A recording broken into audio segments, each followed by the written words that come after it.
I worried that the best thing I had ever done in my life was in the rearview mirror and that I might never be successful at anything else I tried. Welcome to the Legacy Branding Podcast. I'm your host, Laura Beauparlant, here to guide you through the journey of selling your business and building a personal brand that leaves a lasting impact. On the show, we'll explore real-life founder stories, expert insights, and actionable strategies to help you navigate the transition, avoid post-sale crisis, and create your impact-driven legacy brand. Whether you're thinking of selling, building to sell, or already on the other side, this podcast is your go-to resource for making your next evolution your best one yet. Let's dive in. Today, I'm thrilled to welcome Julie Ellis to the Legacy Branding Podcast. Julie was the co-founder of Mabel's Labels, an award-winning business that grew to 8 figures and was ultimately acquired by an industry giant. Since selling Mabel's Labels, Julie has dedicated herself to guiding 7-figure women entrepreneurs as they dance their way to 8 figures. As a speaker, an author of Big Gorgeous Goals, a coach, and through her podcast, Figure 8, Julie inspires women to dream big and overcome the obstacles that stand in their way. We're also very proud to have worked with her as a client. Welcome, Julie. Thanks, Laura. It's so great to be here. I always love our conversations, and this time we get to record it and share it with the world. So I know when we started working together, and I know this is no secret, it's a story in your book, but I would love for you to share what that experience was like selling Mabel's Labels and what happened afterwards. I think selling a business is the highest of highs and the lowest of lows because it's a lot of work creating, and we had good business practices and processes in place, and it was still an overwhelmingly large amount of work for us to get everything together that the acquirer needed to review before the transaction could be completed. And we did it on a really short timeline, about 5 months. It was a whirlwind. I took on a lot of work in that whirlwind and really put my head down and actively avoided thinking about what would happen next, which first thing I would not recommend. And so I used the whirlwind to just block out what I was thinking about in terms of what I would do after. And the acquirer wanted us all to stay. There were 4 founders at Mabel's Labels, and they wanted us all to stay. One person wanted to go, and so made a deal for that. And the other 3 of us signed employment contract. But for me, very quickly in the after, so one thing I didn't know is that selling your business is a finish line, but it's also a start line. And suddenly you're on day one of new ownership and new people who, although it feels like they did this tremendous deep dive in due diligence to learn about your business, suddenly the new people come to the table and they don't know anything. And so you're pulling more information and making presentations and gathering data, and the pace doesn't slow very much in the new era. And I was trying to figure out where my place was in the new era, what role I might take, and things for me did not feel very clear. And I didn't see a place for me at the table where the plans got made and the decisions were made. And that was really where I felt like my my best contribution was there. And so I became convinced that I should leave, probably made that decision too quickly.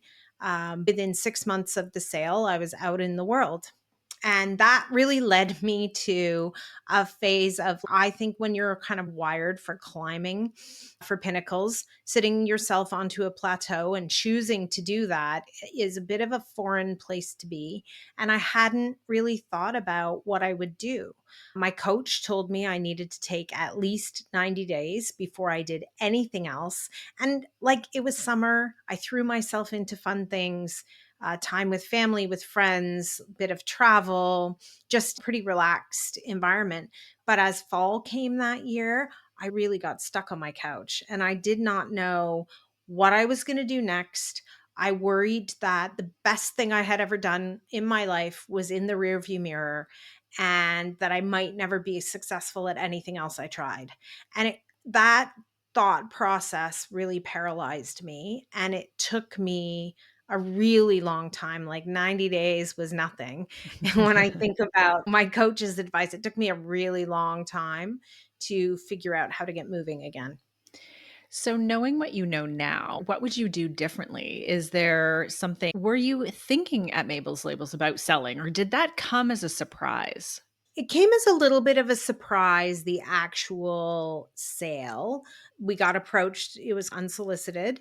And at the same time, though, we were facing a crossroads of any business that you've run for a really long time that is growing, has grown a lot, is still growing a lot.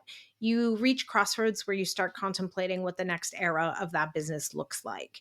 And we were very much at one of those crossroads when we were approached. And so I think we were kind of ripe for acquisition at that time. So that was a good thing. And it's always when you have co founders, you, as a shareholder, when you look at being approached to sell, it was a great thing for us. When I put on my hat as an individual, maybe not the best thing for me as an individual, but as a shareholder group, it was definitely the right decision for us at that time.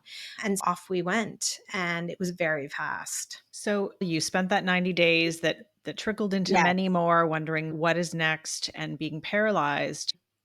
Is there something you would do differently now that you can look back on that? Yeah. Somebody told me that when they've made big changes in their life, they've tried to add before they subtract.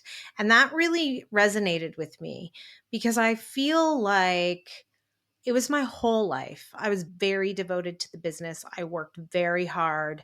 And one of my co founders had always joked that I was going to be the one who came in every day and read the paper for the rest of my life, no matter what.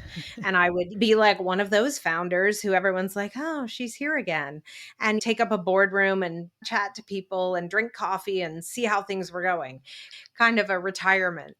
And so for me to end up out in the world was very jarring for me. I had not really tended to my friends in the way I maybe should have, or my hobbies in the way I should have, or the idea of any kind of side hustle or interest or things that I was doing.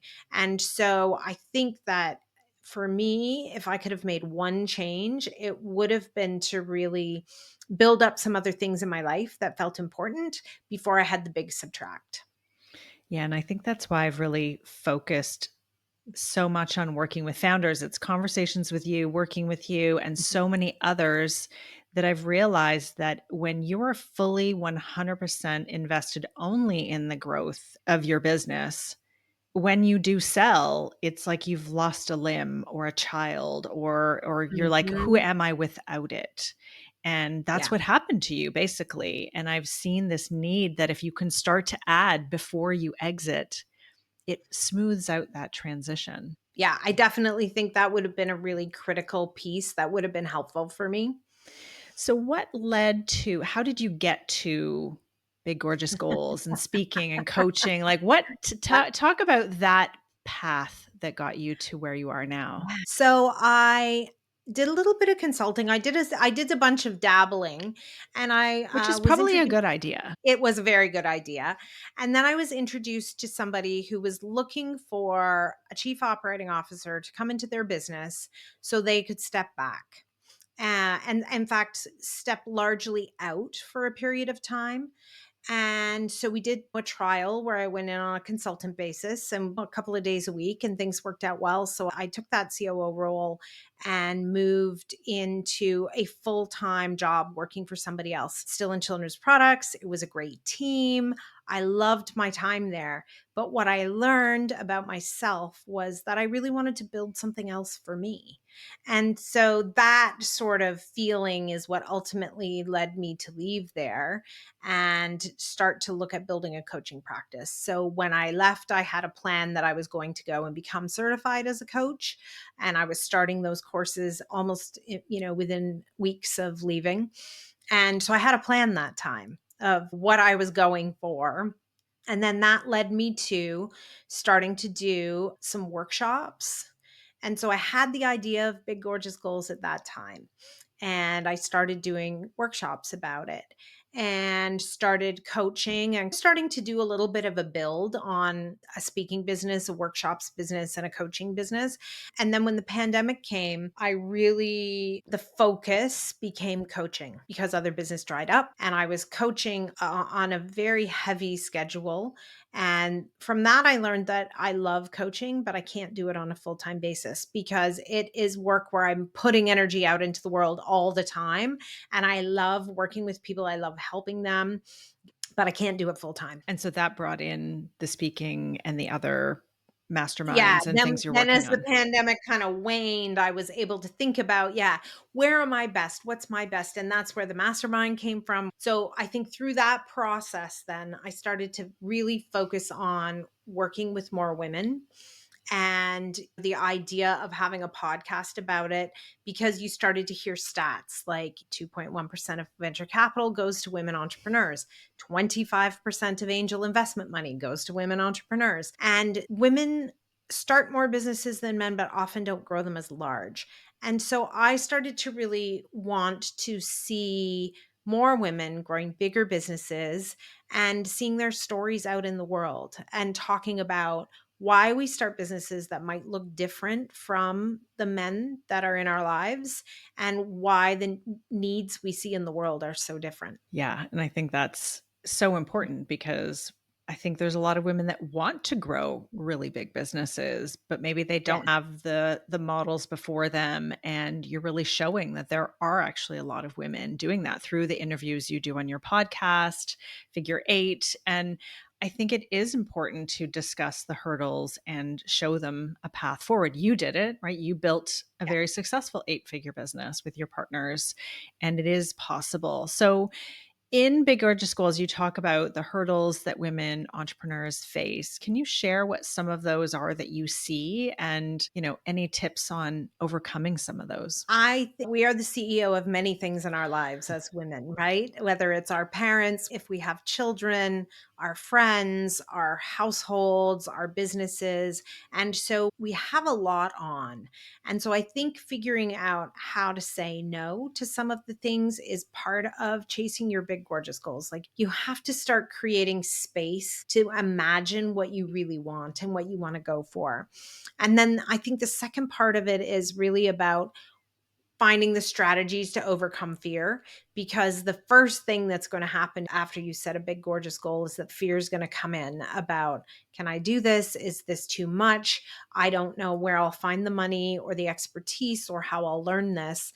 And so I think there's this piece of, how do you work through the fear? Who do you need around you that you can talk to help you work through it and keep you moving and get accountability so that you are motivated to keep stepping forward towards what you really want?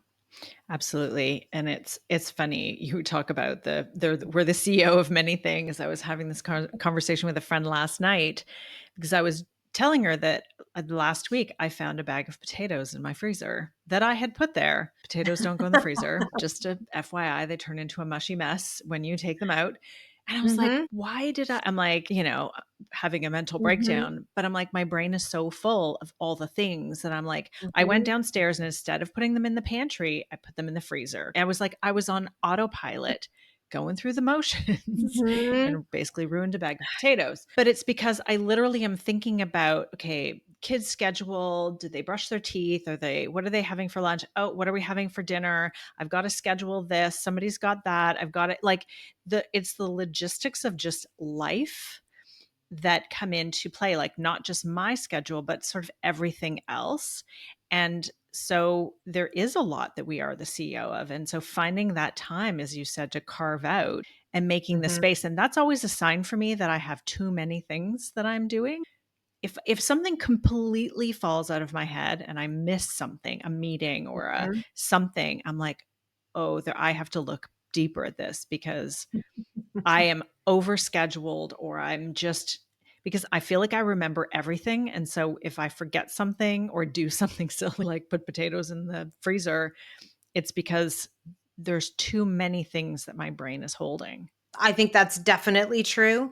And then there's all the other places that time like leaks away from us too, right? Like we're addicted to our phones and we spend a lot of time scrolling around on them, and or binge watching a show we like, or and so some of that's all about choices too. And how do you get out into the world instead of some of those things and clear your mind and get away from your screens and your desk and your devices and your kitchen table to really give yourself an opportunity to dream about what you want. Yeah.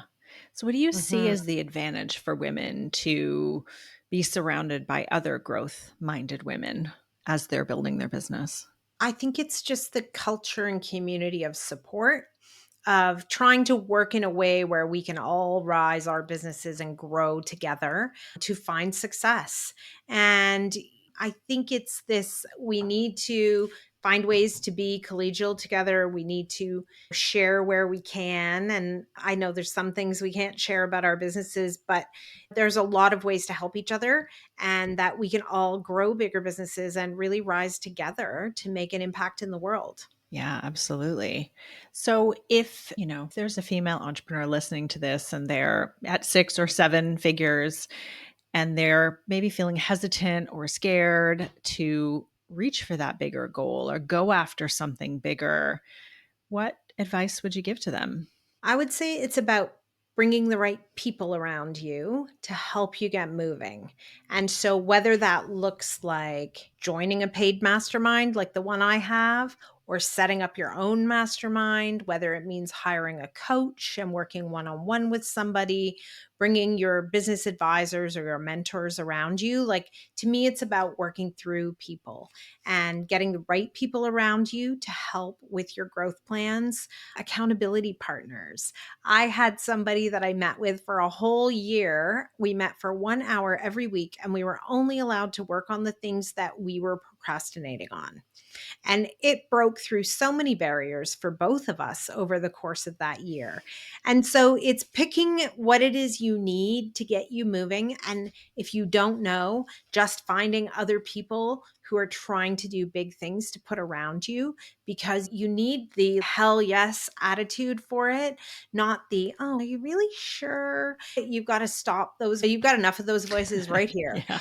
And so we've got to find ways of bringing people around us who are going to cheer us on as we try and navigate the things that we haven't done before. Absolutely. I've definitely found that I've stepped into a lot bigger things, bigger goals, bigger ideas, or actually seeing more as possible just by the Mhm. people I surround myself with. Does it mean that I didn't have Yeah. it innately in me? Not necessarily, but I've surrounded myself with people that show me it's possible, men and Yeah. women, but also Yes. they're not questioning my sanity or they're not fearful for the choices I'm making. And I think a lot of time we have people in our life that will want to keep us small to be safe. Yes, there's a protection aspect to it, right? But then that can come into conflict with, you're also trying to protect yourself. So then you can get really small. And when you get really small, and I think this is where a lot of my problems came in when I left Mabel's, and I didn't really know whether I could find success again and what I might do again.